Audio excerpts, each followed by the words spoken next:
Siapkan alat dan bahan seperti gambar di atas. Pertama kita siapkan terlebih dahulu larutannya, yaitu saya menggunakan larutan pH 4 dan pH 7.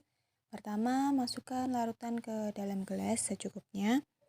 Setelah penggunaan jangan lupa untuk ditutup kembali tempat pH-nya supaya nanti pH yang di dalam botol tidak terkontaminasi oleh zat lain dan bisa digunakan kembali.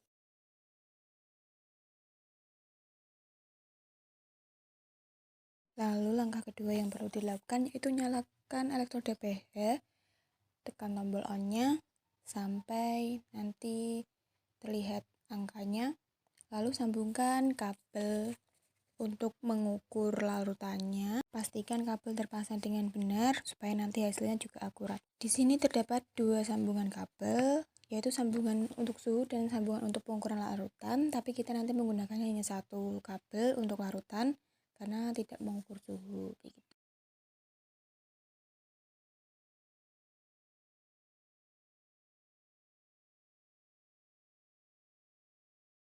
Nah, jika sudah tersambung, pastikan kabel juga tertata rapi nanti supaya tidak short atau kabelnya tidak lekuk-lekuk gitu. Saya pakai ini adalah alat elektroda atau probe pH. Pertama kita buka dulu tutupnya.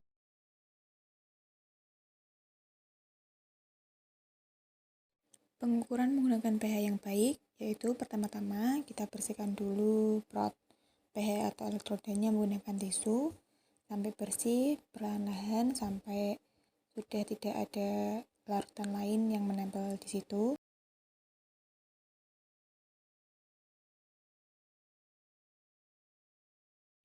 Setelah itu kita gunakan blower tangan, ini seperti pompa begitu yang mengeluarkan udara, ini supaya lebih bersih dan lebih kering lagi elektrodanya dari larutan sebelumnya. Setelah itu, jika sudah terasa bersih atau sudah kering elektrodanya, kita celupkan ke dalam larutan. Ini yang saya gunakan larutan buffer pH nomor 7. Ini saya celupkan dan saya tunggu hasilnya. Jika dalam pengukuran kita benar, pasti penunjukan alatnya juga sesuai dengan penunjukan di alat, yaitu 7.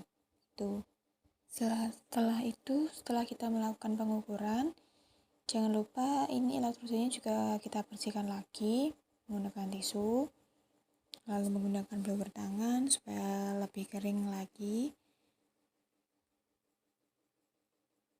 agar nanti lebih mudah juga dalam pengukuran larutan lain. Setelah itu kita coba pengukuran yang tidak benar, yaitu kita pertama masukkan larutan ini ke larutan lainnya, misalkan buffer pH 4, lalu kita masukkan lagi ke buffer pH nomor 7. Kita tunggu hasilnya. Nah, penunjukan di pH-nya saja 6,50, jadi tidak akurat, tidak sesuai dengan yang di alat atau pH 7 karena kita tidak membersihkan terlebih dahulu elektrodanya. Begini ini juga kita setelah menggunakan alat, kita jangan lupa bersihkan kembali seperti langkah awal, menggunakan tisu, menggunakan blower gitu sampai bersih, sampai kering. Jangan sampai ada tersisa larutan yang menempel di elektroda. Lalu tutup kembali elektroda secara perlahan supaya tidak pecah gitu. Setelah itu kita matikan pH meternya, lalu kita cabut kabelnya satu persatu secara perlahan.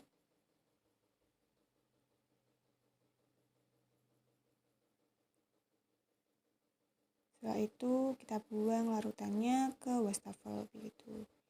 Nanti saya buang ke wastafel, lalu rapikan tisunya supaya nanti bersih ruangannya dan tidak mengganggu pengguna lainnya. Sekian dari saya, jika ada kesalahan saya mohon maaf. Terima kasih.